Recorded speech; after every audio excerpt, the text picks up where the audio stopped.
When Hurricane Harvey made landfall on August 25th, I don't think anybody at that moment could have predicted the mass devastation that it would cause. But in that moment, that's when heroes started to appear. With that side of the story, let's turn it over to Chris Betts back in the studio. And Mike and Quita, if you ask the people who went into those floodwaters to rescue family, neighbors, strangers, they'd probably tell you that they weren't even trying to be heroes. They were just doing what felt right. And one of those people is Central Texan Gene Burnett.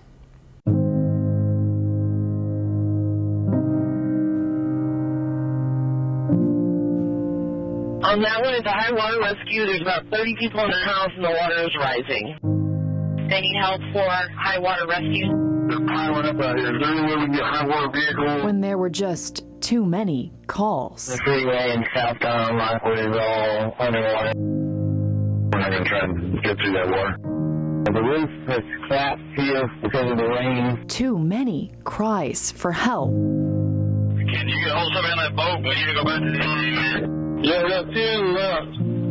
They're not going to fit on this one boat that's here. We need one more boat to head back. Another boat around to you. How many can you hold in your boat? And too few resources. It's only accessible by boat or helicopter at this time for HFD. Only accessible by boat or helicopter.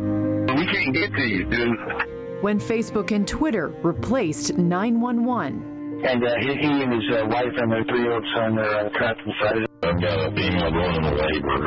Everyday people. The total of 3 people that need evac. You don't think.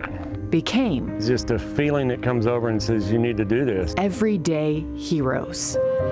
It's all about being a Texan. And on the day Harvey started driving thousands of people from their homes in Houston, Gene Burnett started his drive from Austin. Stopped at Academy and got some rubber rafts and life jackets and rope, and within 30 minutes we had 2 boats, a jet ski, and a plan. Then their 3-hour trip turned into an entire night. The water was rolling over the hood, so everywhere we tried to go, we got detoured and couldn't get through a freeway. And there were obstacles placed in front of us that just turned out to be an obstacle behind us. There was never a thought of turning around. You see, Burnett suffered electric shock. Never is not an option. 18. No is not an option. Years ago. Failure is not an option. Braces help him use his hands strong enough now to launch a boat and begin rescues in Houston's flooded southwest neighborhoods. We got quiet to my brother talking to my dad in the back, and we hear someone yelling out.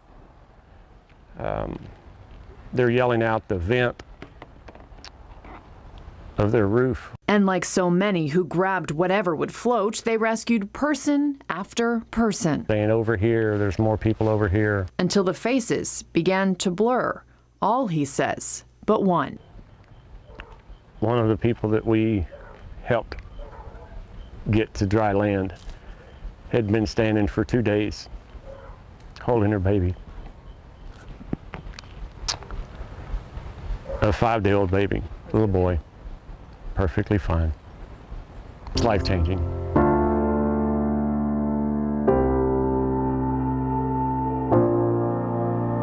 Burnett and his dad worked 36 hours straight until engine trouble forced them to leave. Yeah, I think about it a lot. Guilt, Burnett says, keeps him up at night. Because a true hero doesn't say, I did this. They ask themselves, what more could I have done? All I can hear is that same story over and over again. I'll be back. I'll be back. And it says we broke our promise. But they didn't break their promise. In all, Gene and his father and friends helped rescue more than 80 people, including that 5-day-old baby.